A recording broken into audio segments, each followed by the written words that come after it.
There are many places that God uses ugliness in the Bible. And perhaps when we are reading the Bible, we don't oftentimes pick up on them because there's a natural inclination to not really want to hone in on the ugliness.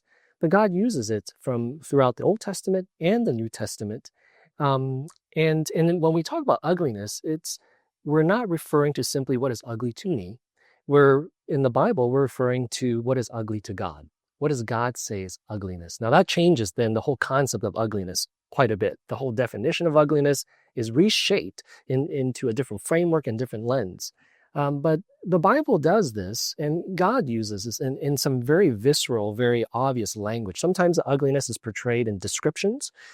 Sometimes it's portrayed in language that's very vulgar, that you would think, boy, you wouldn't normally want to hear your 6-year-old use words like that. But it's used in the Bible. A lot of times it's to describe the conditions of the human being, right? The conditions of our fallen nature and where we have stumbled.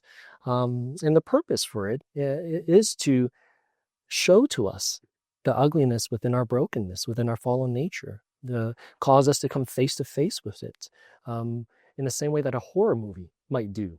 For you, where if you're stuck in the dark theater with the big screen in front of you and you're watching a horror movie and you start to wonder, why did I pay that money to come see this horror movie? Because it's making you feel very uncomfortable.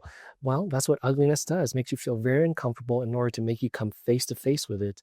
And really, in the end, it's not just to, as my 10-year-old would say, to jump scare you, although it does jolt you.